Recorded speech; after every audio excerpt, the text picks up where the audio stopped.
رب اشرح لی صدری ویسر لی امری واحلل عقدۃ من لسانی یفقہوا قولی۔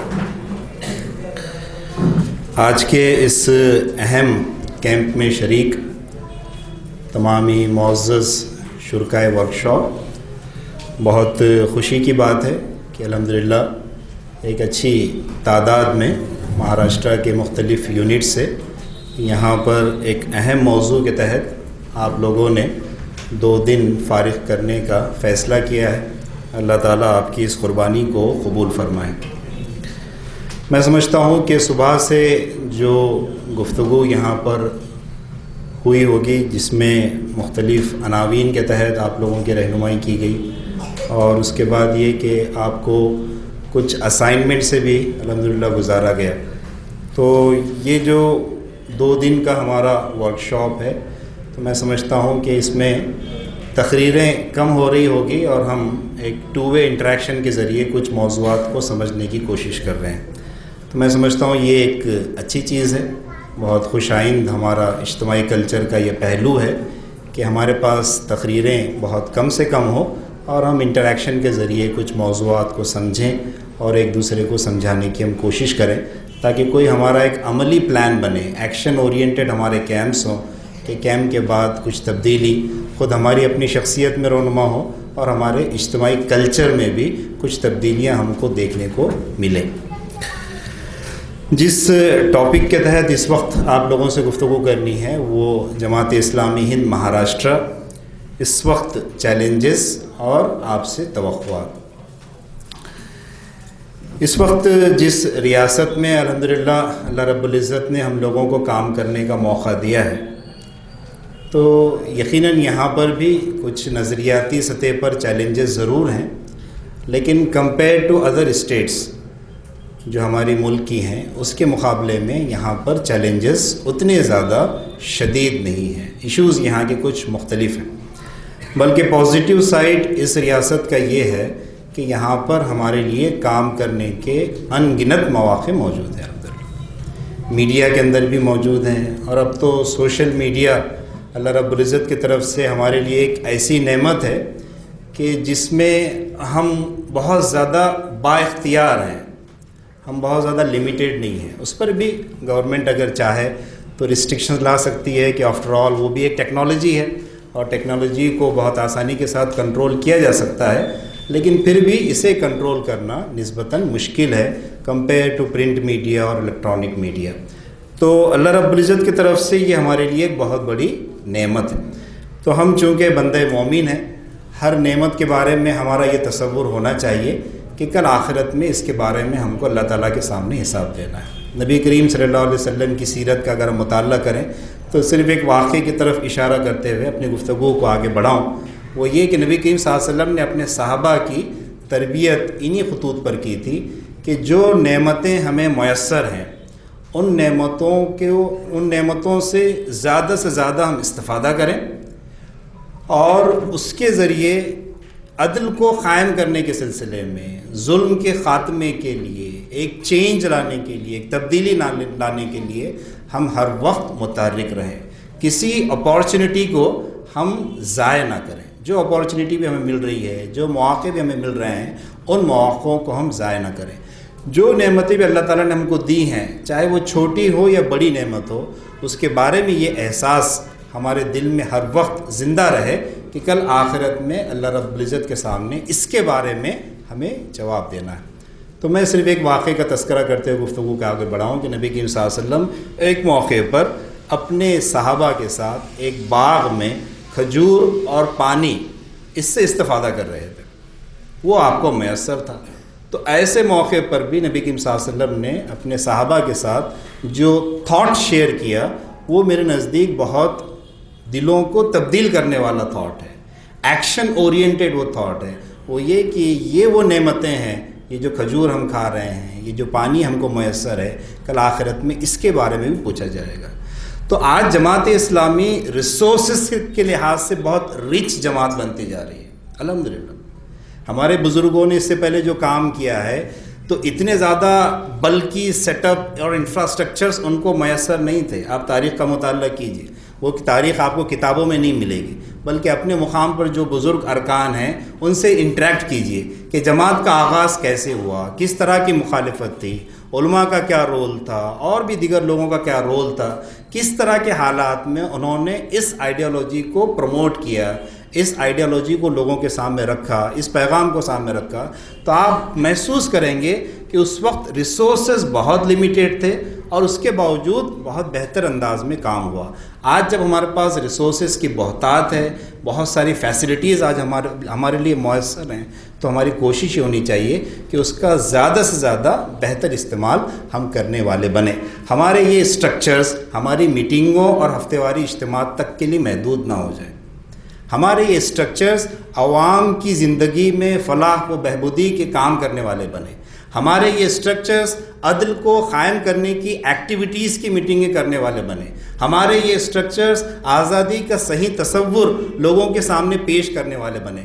ہمارے یہ جو مراکز ہیں، ہمارے یہ جو سینٹرز ہیں، یہاں سے ایک میسج پوری عوام کو ملے، صرف امت مسلمہ نہیں، ہمارا ویو پورے انسانوں کو لیڈ کرنے کا بنے، پورے انسانوں کو ساتھ لینے کا بنے۔ ہم خیر امت ہیں، ہمارے لیے یہ کہا گیا قرآن مجید کے اندر کہ ہمیں نکالا گیا ہے انسانوں کے لیے۔ ہماری اس کتاب کے بارے میں کہا گیا کہ یہ ہدایت ہے انسانوں کے لیے۔ ہمارے نبی کے بارے میں کہا گیا کہ یہ رحمت للعالمین ہے۔ تو پھر ہم کیسے بہت فوکس ہو کر صرف مسلمانوں کے بارے میں سوچ سکتے ہیں، صرف مسلم ایشوز کے اوپر کام کر سکتے ہیں؟ نہیں، بلکہ ہمارا جو ویو ہونا چاہیے وہ ویو یہ ہو کہ ہم تمام ایشوز کو ایڈریس کریں گے۔ ملت کے جو ایشوز ہیں ان کو بھی ایڈریس کریں گے، اور جو ایشوز جنرل پبلک کے ہیں ان کو بھی ہم ایڈریس کرنے والے بنیں گے۔ اس پر بھی ہمارا بہت لیڈنگ قسم کا رول ہوگا۔ تو ہمارے اندر یہ جذبہ جتنا پیدا ہوگا انشاءاللہ ہمارے لیے کام کرنا اتنا آسان ہوگا۔ تو چیلنجز یقیناً ہے، لیکن چیلنجز سے بہت زیادہ مایوس، نا امید اور انفیریئر کمپلیکس کا شکار نہیں ہونا ہے، بلکہ نظریاتی تحریک کی تاریخ اس بات پر گواہ ہے کہ وہ پنپتی اس وقت ہے، گروتھ اس وقت کرتی ہے جب اس کے لیے چیلنجز ہوتے ہیں۔ چیلنجز اگر ہمارے سامنے ہیں تو ہمارے لیے اس میں ہمیں ایک حوصلہ ملنا چاہیے، ایک زندگی ملنی چاہیے کہ ہاں یہ چیلنجز ہیں، ان کا ہمیں مقابلہ کرنا ہے۔ تو چیلنجز یقیناً ہمارے لیے ہیں، لیکن ان چیلنجز پر کنٹرول کرنے کے لیے، قابو پانے کے لیے ہمارے پاس وسائل بھی میسر ہیں۔ اب ضرورت اس بات کی ہے کہ ہم منصوبہ بند انداز میں اس سلسلے میں کام کرنے والے بنیں۔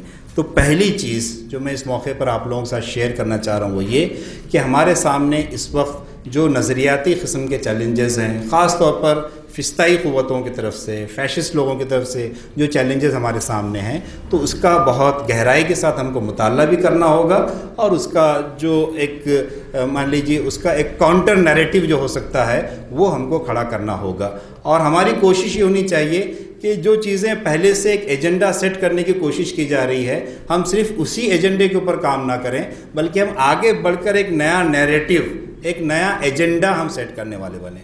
اس کے لیے بہت ضروری ہے کہ ہمارے اندر تھنکنگ کا ایک پروسیس مستقل چلتا رہے۔ ہماری جو نشستیں ہوں، آپس میں جب ہم لوگ ملیں تو مستقل غور و فکر کریں، مستقل آپس میں تبادلہ خیال ہو، اور نئے آئیڈیاز کے اوپر ہم زیادہ سے زیادہ غور و فکر کریں، اس کے اوپر گفتگو کریں، اور اس گفتگو کے نتیجے میں کسی لاہ عمل کو ہم تیار کرنے کی یقیناً کوشش کریں۔ دوسری چیز اس موقع پر آپ لوگوں کے ساتھ جو شیئر کرنا چاہ رہا ہوں وہ یہ کہ اس وقت ہمارے لیے ایکسٹرنل چیلنج تو میں نہیں کہوں گا، لیکن انٹرنل چیلنج، چونکہ آپ تمام ہی لوگ الحمدللہ جماعت سے وابستہ ہیں، صرف تھوڑا سا اپنے موضوع کو سمجھانے کے لیے یہ جاننا چاہ رہا ہوں مرد حضرات سے کہ اس میں ارکان کی تعداد کتنی ہے۔ وہ لوگ تھوڑا سا ہاتھ اٹھا لیں تو مجھے تھوڑا ایک اندازہ ہو جائے۔ ماشاءاللہ 50%، مور دین 50% آپ ارکان ہیں، تو میں پھر زیادہ کھل کر آپ لوگوں کے سامنے کچھ تقاضوں کو اور کچھ چیلنجز کو رکھ سکتا ہوں۔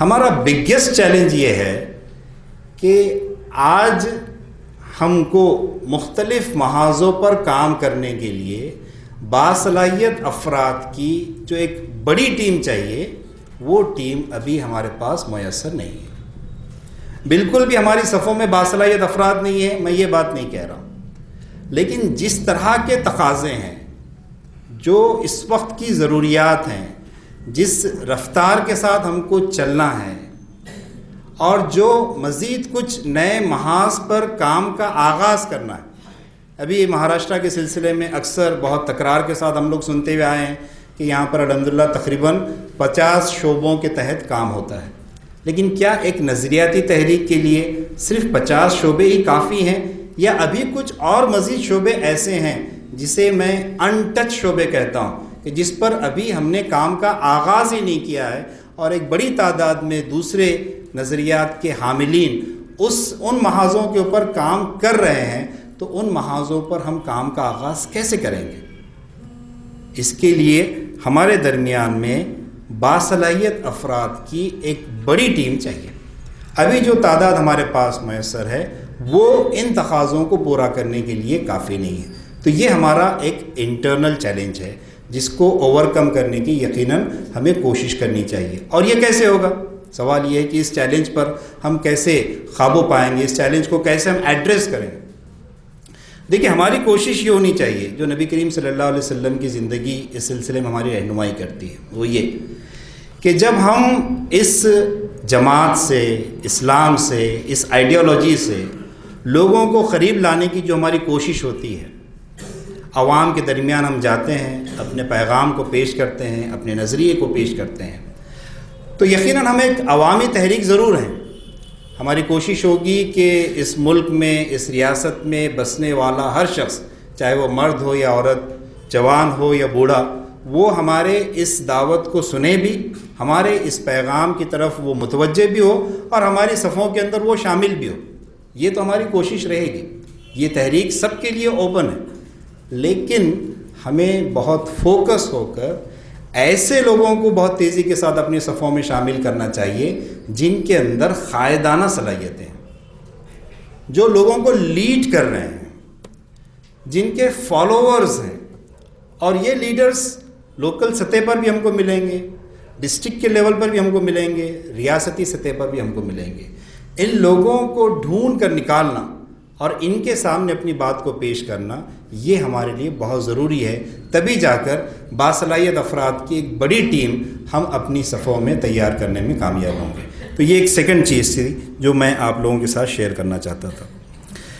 تیسری چیز، گو کہ اس سلسلے میں یہ بھی ایک انٹرنل قسم کا ایک چیلنج ہے، وہ یہ کہ ہم بہت تکرار کے ساتھ گزشتہ تقریباً 12 سالوں سے اگر آپ پالیسی پروگرام اٹھا کر دیکھیں تو اس میں یہ چیز بہت فوکسڈ ہو کر ہمارے سامنے پیش کی جا رہی ہے کہ ہمارے وابستگان اپنی کسی صلاحیت کو آئیڈینٹیفائی کریں، اپنی کسی صلاحیت کو آئیڈینٹیفائی کریں، اور اس صلاحیت کو ڈیولپ کرنے کے سلسلے میں بہت فوکس ہو کر کام کریں۔ ہر میقات میں یہ ٹارگٹ، یہ ایک ہدف ہر ہمارے رکن کو بھی دیا جاتا ہے اور کارکن کو بھی دیا جاتا ہے کہ ہم اپنی پرسنالٹی کو جانچیں، پرکھیں، کیونکہ اللہ رب العزت نے ہر ایک کے اندر کوئی ایک خاص صلاحیت رکھی، اس صلاحیت کو پہچاننا ہوگا۔ اجتماعی سیٹ اپ بھی اس سلسلے میں اس کا تعاون کرے گا، لیکن فرد کی بھی یہ ذمہ داری ہے کہ وہ بہت زیادہ بہتر انداز میں اپنے آپ کو پہچانتا ہے تو وہ بھی اس جستجو میں لگا رہے۔ اس کے سلسلے میں جتنے سائنٹیفک ٹولز آج ہمارے لیے میسر ہیں وہ بھی ایک نعمت ہے، ان ٹولز کو بھی وہ استعمال کرے، ان سے بھی وہ استفادہ کرے، اور اپنی شخصیت کے لیے کسی ایک محاذ کو وہ متعین کرے اور اس پر فوکس ہو کر کام کرے۔ تو یہ کلچر ابھی اس تیزی کے ساتھ ہمارے درمیان بن نہیں پایا ہے۔ الحمدللہ کچھ لوگ اس طرف متوجہ ہوئے ہیں، تو کسی نے دعوت کو اپنا فیلڈ بنایا ہے، کسی نے لکھنے کو، کسی نے پڑھنے کو، کسی نے ریسرچ کو، کسی نے پبلک ریلیشن کو، کسی نے خدمت خلق کو، تو اس طرح کے کچھ لوگ ہمارے درمیان ڈیولپ ہو رہے ہیں، لیکن بہت تیزی کے ساتھ جس تعداد میں ہمارے ساتھ وابستگان جڑے ہوئے ہیں، اس لحاظ سے اس کا ریفلیکشن صلاحیتوں کے ڈیولپمنٹ کا اگر ہم گراف بنانا چاہیں گے کہ میقات کے آغاز میں ہمارے پاس، ہمارے وابستگان میں صلاحیتوں کے لحاظ سے اتنے لوگ ڈیولپ تھے، اور میقات کے اختتام پر اتنے لوگ ڈیولپ ہوئے ہیں، تو اگر ہم بہت ان ڈیپتھ اس کا جائزہ لیں گے تو ہمیں بہت زیادہ یہ کہ بہت پازیٹیو رپورٹ نہیں ملے گی، بلکہ بہت کنسرن اس سلسلے میں ڈیولپ ہوں گے کہ نہیں، ابھی ہم کو اس محاذ پر اور زیادہ کام کرنے کی، اور زیادہ فوکس ہو کر کام کرنے کی ضرورت ہے۔ تو تیسری چیز یہ ہمارے لیے ایک چیلنج ہے کہ کہ جو لوگ ہمارے پاس باصلاحیت ہیں بھی تو وہ بہت فوکس ہو کر اپنے فیلڈ میں کام نہیں کر رہے. بہت فوکس ہو کر کام کرنا ہو. اگر مان لیجئے میڈیا کے اندر آپ لوگ کام کرنا چاہ رہے ہیں تو میڈیا بھی بہت واسٹ فیلڈ ہے. الیکٹرانک میڈیا ہے, پرنٹ میڈیا ہے, پھر سوشل نیٹ ورکنگ ہے.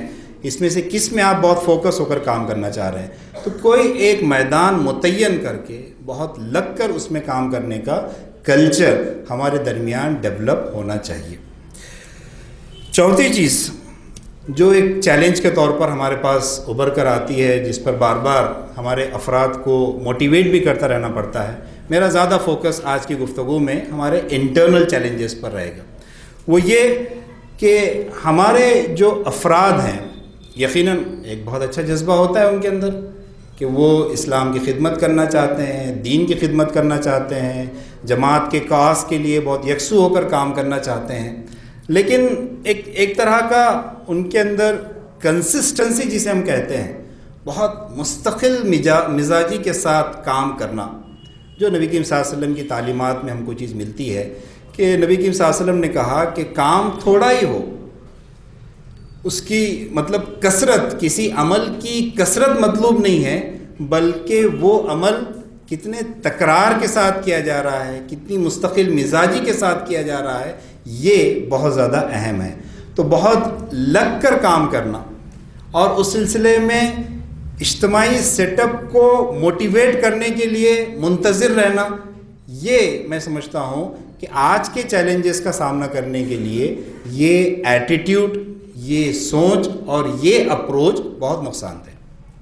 یعنی اسپون فیڈنگ کا جو کلچر ہے ہمارے پاس کہ حلقے کی طرف سے کوئی چیز آئے گی تب جا کر ہم موٹیویٹ ہوں گے, یا امیر مقامی اگر مجھے کہیں گے تب جا کر میں موٹیویٹ ہونے کی کوشش کروں گا.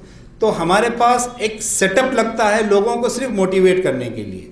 سیلف اسٹارٹ لو, جو خود دلچسپی لے کر آگے بڑھیں, انیشیٹو لیں, پہل کریں, آگے آ کر سسٹم کے سامنے اپنے آپ کو پیش کریں اور کہیں کہ صاحب یہ کاموں کی فہرست ہے, اس میں سے یہ کام آپ میرے ذمے کیجئے, میں اس کو بہت اچھے طریقے سے انشاءاللہ کرنے کی کوشش کروں گا.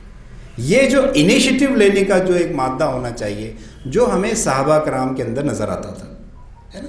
جب آئیڈیالوجی پیش کی جاتی, اس آئیڈیالوجی کو پیش کرنے کے نتیجے میں اس کے کچھ تقاضے صحابہ کو سمجھ میں آتے تو وہ آگے بڑھ کر اپنے آپ کو پیش کرتے تھے. جیسے پیغام سنانے کی بات, تو وہ مشہور واقعہ آپ لوگوں کے ذہن میں تازہ ہو رہا ہوگا کہ جب کوئی قرآن کی آیت ان کے سامنے نازل ہوئی تو ان کی اس وقت جو کچھ آئیڈیالوجی ان کے پاس آ چکی تھی, اس سے انہوں نے یہ سمجھا تھا کہ یہ قرآن کا ایک نیا پیغام ہے, رائٹ. یہ پیغام اب صرف ہماری اپنی نشست تک محدود نہیں رہنا چاہیے کہ صحابہ کرام ہی بیٹھ کر اس پہ گفتگو کر رہے ہیں, اسی کو حفظ کر رہے ہیں. یہ بھی مطلوب ہے, یہ کوئی ناپسندیدہ چیز نہیں ہے, یہ بھی ایک اہم کام ہے. اسی پہ غور و خوض ہو رہا ہے, اسی کے اوپر علمی گفتگو ہو رہی ہے اور ہم آپس میں تبادلہ خیال کر رہے ہیں, تو یہ علمی مجلس سے بھی مطلوب ہیں. لیکن یہ جو آئیڈیالوجی ہمارے پاس ہے, یہ جو پیغام ہمارے پاس آ چکا ہے, ایک نیا پیغام ہمارے پاس آ گیا ہے, اس پیغام کو پوری عوام کے سامنے پیش کرنا ہے. اس کے لیے ایک تڑپ, اس کے لیے ایک لگن. تو آپ دیکھیے کہ صحابہ اپنے آپ کو اس سلسلے میں پیش کرتے تھے, اور وہ جو حالات تھے وہ حالات اتنے خوشگوار حالات نہیں تھے جو آج ہم کو میسر ہیں. اب آپ مجھے بتائیے, آپ لوگوں سے میرا یہ سوال ہے کہ دعوت کے عنوان پر جب بھی ہمارے رفقا کسی مندر میں بھی گئے ہوں گے, کسی کالج میں بھی گئے ہوں گے, کسی آئیڈیالوجیکل آرگنائزیشن کے آفس پر بھی گئے ہوں گے اور اپنی آئیڈیالوجی کو ہم نے ان کے سامنے پیش کیا, تو کہیں پر شاذ و نادر ایسے کچھ واقعات ضرور ہوئے ہوں گے کہ بعض لوگوں نے مخالفت کی ہوں گے, لیکن کثرت سے کس طرح کے واقعات اور کس طرح کا رسپانس آپ لوگوں کو ملا ہے؟ یہی نا کہ آپ کی آئیڈیالوجی بہت اچھی ہے, آپ کا پیغام بہت اچھا ہے, آپ بار بار آئیے اور اپنی بات کو یہاں پر پیش کیجیے. تو یہ حالات تو مکہ میں اس وقت نہیں تھے جب ہمارے صحابہ اس پیغام کو مشرکین مکہ کے سامنے پیش کر رہے تھے. وہاں تو یہ تھا کہ جیسے پیغام پیش کیا جائے گا پتھراؤ ہوگا, آپ کو روکا جائے گا, آپ پر زیادتی کی جائے گی، آپ کا مذاق اڑایا جائے گا، آپ پر جھوٹے ہونے کا بہتان لگایا جائے گا، آپ کا معاشی بائیکاٹ بھی ہوگا، آپ کا سماجی بائیکاٹ بھی ہوگا، اور ہر طرح سے آپ کے لیے زمین تنگ کر دی جائے گی۔ لیکن الحمدللہ آج ہمارے لیے تو مواقع ہی مواقع ہیں۔ تو یہ انیشیٹو لینے کا جو ایک مادہ ہے ہمارے رفقا کے اندر پیدا ہونا چاہیے۔ تو یہ کچھ مختصراً کچھ چیلنجز تھے جو میں نے ترجیحی بنیاد پر آپ کے سامنے رکھا۔ اس کے علاوہ بھی اور کئی چیلنجز ہیں جو اس موقع پر میں نے آپ لوگوں کے ساتھ شیئر نہیں کیے ہیں۔ اب آ جائیے میرے موضوع کا جو دوسرا حصہ ہے وہ ہے ایکسپیکٹیشن۔ ان ایکسپیکٹیشنز کو پورا کرنے کے لیے اس وقت ہمارا ذہن آمادہ ہوگا جب ہم اس بات کو سمجھیں گے کہ اصل میں ہم کو کام کرنا کیا ہے۔ یہ جماعت اسلامی بنی، یہ اتنا بڑا اس کا سیٹ اپ بنا، ہم رکن جماعت بنے، یہ تکرار کے ساتھ کیمپس ہو رہے ہیں، آخر یہ سب ایکسرسائزز کیوں کرائی جا رہی ہیں، کیا کرنا چاہتے ہیں ہم لوگ؟ چنانچہ میں نے قرآن مجید کی جس آیت سے اپنی گفتگو کا آغاز کیا، اللہ رب العزت نے ہمارے سامنے وہ تقاضا پیش کیا ہے۔ اصل میں ہم یہاں پر عدل کو قائم کرنا چاہتے ہیں۔ We are for justice, Islam for justice. Islam صرف پیس کے لیے نہیں ہے، اسلام جسٹس کے لیے، پیس سے آگے کی چیز ہے یہ۔ جہاں جسٹس ہوگا وہاں الٹیمیٹلی پیس ہوگا۔ اور آج اس دور میں سب سے زیادہ انجسٹس ایک بہت بڑا مدعا ہے، اور جب آپ انجسٹس کو ایڈریس کرتے ہیں تو آپ کے اندر ایک حوصلہ درکار ہوتا ہے، ایک حوصلہ چاہیے انجسٹس کو ایڈریس کرنے کے لیے، انجسٹس کا مقابلہ کرنے کے لیے، ظالم کا ہاتھ پکڑنے کے لیے، مظلوم کی داد رسی کرنے کے لیے، جو وائس لیس ہے اس کی وائس بننے کے لیے ایک حوصلہ لگتا ہے، اس کے اندر ایک ڈائنامزم ہے۔ وہ ڈائنامزم ہماری آئیڈیالوجی کا پارٹ ہے۔ خدمت خلق کرنا آج بہت آسان ہے، خدمت خلق کا بہت وائڈر میڈیا کوریج بھی آپ کو مل جائے گا۔ یہ میڈیا کوریج ہمارے لیے وہ معنی نہیں رکھتا ہے، اور میں اس کو کبھی میڈیا کوریج میں کاؤنٹ بھی نہیں کرتا ہوں ذاتی طور پر، حالانکہ خدمت خلق بہت اہم کام ہے۔ ہمارے جو رفقا اس کے اندر بے لوث خدمات انجام دے رہے ہیں، اللہ رب العزت اس کا بہترین اجر ان کو عطا فرمائے۔ بہت بے لوث ہمارا کیڈر اس سلسلے میں اپنی خدمات انجام دے رہا ہے، اور یہ آج کے کرنے کے اہم کام بھی ہیں، میں اس کی اہمیت سے انکار نہیں کر رہا ہوں۔ لیکن خدمت خلق سے بڑھ کر جو ٹفسٹ کام ہے وہ عدل خلق ہے، خلق کے ساتھ عدل۔ جو انجسٹس ہو رہا ہے، انجسٹس کی کئی مثالیں میں آپ کے سامنے پیش کر سکتا ہوں، لیکن اپنے وقت کی مناسبت سے صرف ایک ایشو کو آپ کے ساتھ ایڈریس کرنا چاہوں گا جس پر بہت کم لوگ کام کر رہے ہیں، وہ یہ کہ ایجوکیشن بیسک ہیومن رائٹ ہے، اس کو تسلیم کر لیا گیا ہے کانسٹیٹیوشنل امینڈمنٹ کے نتیجے میں، لیکن ہم اس سے آگے بڑھ کر ایک نیا نیریٹو جو کھڑا کرنا چاہیے وہ یہ کہ quality education should be a basic human right. صرف ایجوکیشن بیسک ہیومن رائٹ نہیں، کوالٹی ایجوکیشن۔ اس ملک میں پیدا ہونے والے ہر شہری کو معیاری تعلیم ملے، کوالٹی ایجوکیشن ملے، اور اس کے کنٹینٹ وغیرہ اس لحاظ سے ڈیولپ ہوں، یہ بھی اس ملک کے ہر شہری کا بیسک ہیومن رائٹ ہے۔ اس پر ایک موومنٹ کھڑا کرنے کی ضرورت ہے۔ جب ہم یہ کہتے ہیں یہ بات تو اس کے لیے پھر اس لحاظ سے ہمیں ایک علمی تیاری کرنی ہوگی، ریسورسز کو انگیج کرنا ہوگا۔ تو کام کو اگر ہم سمجھیں گے تو انشاءاللہ ایکسپیکٹیشنز کو بھی پورا کرنا ہمارے لیے نسبتاً آسان ہو جائے گا۔ تو میں اپنی گفتگو کو سم اپ کرتے ہوئے آپ کے سامنے صرف 4 ایکسپیکٹیشن رکھنا چاہتا ہوں۔ پہلی چیز، کیمپ کے اندر شرکت یہ ایک اہم کام ہے، آپ لوگ اس میں شریک ہو گئے، اور انشاءاللہ اس کا بہترین اجر بھی انشاءاللہ اللہ رب العزت آپ کو دے گا۔ لیکن ہمیں اس آئس برگ کو اور اس کلچر کو توڑنا ہے کہ کیمپ میں ہم شریک ہو رہے ہیں، اور اس کے بعد اس کیمپ میں جو شریک ہونے والے افراد سے ہم ایک ایکٹیویزم کا ایکسپیکٹیشن کرتے ہیں، تو وہ اپنے مقام پر جا کر اس فیلڈ میں اگر سلیکنس کا شکار ہو جائیں تو میں سمجھتا ہوں کہ یہ چیز مطلوب نہیں ہے۔ تو کیمپ ہماری پہلی سیڑھی تھی، یہاں سے اب ہمارا ایک ایکشن اورینٹیڈ پرسنل پلان تیار ہونا چاہیے، اور اس کے اوپر کام کا آغاز ہونا چاہیے کہ اس کیمپ کے اندر جو جو چیزیں مجھے بتائی گئی ہیں ان میں سے کن کن چیزوں کو میں بہت آسانی کے ساتھ کر سکتا ہوں، اور اس سلسلے میں مجھے کسی کی طرف سے موٹیویٹ کرنے کی، کسی کی طرف سے یاد دلانے کی ضرورت نہیں پڑنا چاہیے. آئی ول بی سیلف اسٹارٹ، میں انیشیٹو لوں گا اور اس پر کام کرنے کی کوشش کروں گا یا کروں گی. یہاں پر صرف میرے مراد مردوں سے نہیں ہے بلکہ خواتین سے بھی ہے، اور میرے نزدیک تو آج میڈیا کے اندر مردوں سے زیادہ خواتین کنٹریبیوٹ کر سکتی ہیں، اور اگر وہ کنٹریبیوٹ کریں گی تو یقیناً اس کے بہت گہرے امپیکٹ پورے معاشرے پر پڑیں گے، پورے ملک پر پڑیں گے. اور یہ ایک بہت پوٹینشیل فیلڈ ہے ان کے لیے. اس میں ان کو بہت زیادہ اپنے شرعی حدود کو پامال نہیں کرنا پڑتا ہے یا آزمائش سے اپنے آپ کو نہیں گزارنا پڑتا ہے. جس طرح کی ٹیکنالوجی آج میسر ہے، آپ گھر بیٹھے بھی بہت سارے اہم موضوعات کے اوپر کانٹینٹس تیار کر سکتی ہیں، نیا نیریٹو کھڑا کر سکتی ہیں، ایجنڈا سیٹ کر سکتی ہیں، ٹرینڈ سیٹ کر سکتی ہیں. اور اسی عزم کے ساتھ ہمیں کام کرنا ہے. We are the trendsetters not the trend followers. یہ بات میں بہت تکرار کے ساتھ کہتا ہوں. We are the leaders, we are the trendsetters. ہم صرف ٹرینڈ فالوورز نہیں ہیں، ہم کو نئے ٹرینڈ سیٹ کرنے ہیں، نئے نیریٹیوز کھڑے کرنے ہیں. دوسری چیز جو تقاضے ہمارے سامنے ہیں اس کے لیے بہت گہرا مطالعہ کرنا ہوگا.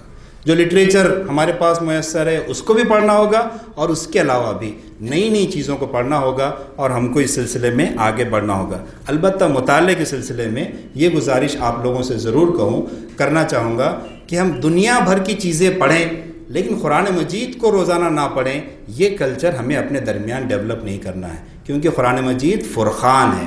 یہ سچ میں اور جھوٹ میں فرق کرنے والی کتاب ہے. یہ صحیح کیا ہے غلط کیا ہے بتانے والی کتاب ہے. یہ پرائرٹیز کیسے سیٹ کی جاتی ہے اس کے بارے میں رہنمائی کرنے والی کتاب ہے. یہ افراد کو موٹیویٹ کرنے والی کتاب ہے. تو اس سے ہمارا تعلق ہر وقت گہرا رہنا چاہیے. یہ تو ہو سکتا ہے کہ ہم دنیا بھر کی چیزیں آج نہ پڑھ پائیں، کسی وجہ سے کوئی ہمارا دن ایسا گزر جائے کہ ہم کوئی نیوز پیپر نہ پڑھ پائیں یا کوئی اور چیز ہو جائے، لیکن ایسا نہیں ہو سکتا کہ کوئی دن ہمارا گزر رہا ہے اور اس دن ہم نے قرآن مجید کو نہیں پڑھا ہے. تو قرآن مجید کو پڑھنا بھی ہے، غور و فکر بھی کرنا ہے، اور اس کی آیات کو اور اس کے اندر جو کنٹینٹ ہیں اس کا انٹرپریٹیشن بھی کرنے کی ہمیں کوشش کرنی ہے. تیسرا جو ایکسپیکٹیشن آپ لوگوں کے ساتھ شیئر کرنا چاہ رہا ہوں وہ یہ کہ اس مائنڈ سیٹ کو بھی توڑیے کہ میری اس چھوٹی ایکٹیویٹی سے کیا ہوگا. ابھی تو بہت انیشیل اسٹیج میں میرے اندر یہ صلاحیت ہے، تقاضے تو اتنے بڑے ہیں، کنٹینٹ تیار کرنا ہے، آرٹیکلز لکھنے ہیں، پھر اس کو فلوٹ کرنا ہے، ٹیکنالوجی کو سمجھنا ہے. تو یہ سب چیزیں یقیناً ہم کو کچھ دیر کے لیے بڑی نظر آئیں گی، لیکن اگر ہمارے اندر اس میدان کی بہت انیشیل قسم کی بھی صلاحیت ہے. میں بہت انیشیل قسم سے جو مراد لینا چاہتا ہوں وہ یہ کہ کسی ٹاپک پر ہم صرف 3 سینٹنسز لکھ سکتے ہیں. 3 سینٹنسز یہ ہماری صلاحیت ہے. تو اس کو بھی کم مت سمجھیے. ان 3 سینٹنس کو پابندی کے ساتھ لکھیے، مختلف نئے نئے ٹاپکس کے اوپر. وہ 3 سے 10 ہوں گے، 10 سے 15 ہوں گے، 15 سے 20 ہوں گے، اور اس کے اندر مزید جامعیت، کنسائزنس اور مختلف چیزیں اس کے اندر آئے گی. تو اپنے اندر جو انیشیل لیول کی صلاحیت ہے اس کو کسی بھی طریقے سے کم مت سمجھیے. انیشیل لیول سے ہی ہم جب شروع ہوں گے تو انشاءاللہ اس میدان کے ہم ایکسپرٹ بنیں گے. تو یہ تیسری چیز آپ لوگوں کے ساتھ میں شیئر کرنا چاہ رہا تھا. اور چوتھی اور آخری چیز جو آپ سے ایکسپیکٹیشن کے طور پہ رکھنا چاہ رہا ہوں، اور اس میں صرف ارکان سے یہ چیز میں شیئر کرنا چاہ رہا ہوں، وہ یہ کہ ہم یہ فضا دیکھنا چاہتے ہیں اور ہر رکن کو اس فضا میں رنگ بھرنا ہے کہ ہم میں سے ہر رکن جب اس کا تعارف کرایا جائے کہیں پر، تو جہاں وہ اپنی ایجوکیشن کوالیفیکیشن کو رکھے، اپنی کسی معاشی مصروفیت کو رکھے، اس کے ساتھ وہ جماعت کے کسی ایک محاذ کا تعارف ضرور کرائے کہ صاحب میں اس محاذ کے اوپر بہت ڈیڈیکیشن کے ساتھ کام کر رہا ہوں. ایک رکن ایک محاذ، کوئی بھی رکن بغیر کسی محاذ کے ہو یہ ایکسپیکٹ نہیں کیا جا سکتا. اب آپ کہیں گے کہ صاحب ہمارے پاس تو صرف 50 محاذ ہیں. تو میں نے اپنی گفتگو میں یہی بات آپ کے سامنے عرض کی، آئیڈیالوجیکل آرگنائزیشنز کے لیے 50 محاذ کوئی لیمٹ نہیں ہے. There are number of issues جس کو ابھی تحریک اسلامی نے ٹچ ہی نہیں کیا ہے. وقت نہیں ہے کہ میں اس کی تفصیلات کو آپ کے سامنے رکھوں. بہت سارے ایشوز ہیں جس پر کام کرنے کی ضرورت ہے. تو ہر رکن کو کوئی ایک محاذ چوز کرنا چاہیے جس پر وہ پورے ڈیڈیکیشن کے ساتھ کام کرے، زندگی کی آخری سانس تک اس پہ کام کرے، اور اس محاذ پر کام کرتے وقت اسے کسی کی طرف سے کوئی موٹیویشن کی ضرورت نہ ہو، ریمائنڈر کی ضرورت نہ ہو. وہ خود اتنا ایکٹیو ہو کہ اس محاذ پر سوچے، نئے نئے انداز میں سوچے، نئے آئیڈیاز کے ساتھ آئے، نئے پلانس کے ساتھ آئے اور ان پلانس کو اتنا ہی پریسائزلی ایگزیکیوٹ کرے۔ تو میں اللہ تعالیٰ سے دعا کرتا ہوں کہ اللہ تعالیٰ جو کچھ بھی باتیں میں نے یہاں پر عرض کی ہیں تو ان باتوں پر مزید ہمیں غور و فکر کرنے کی توفیق عطا فرمائے، اور جو کچھ تقاضے موجودہ اس میڈیا کے دور میں ہمارے سامنے آ رہے ہیں ان تقاضوں کو ہمیں پورا کرنے والا بنائیں۔ سبحان ربک رب العزت عما یصفون وسلام علی المرسلین والحمد للہ۔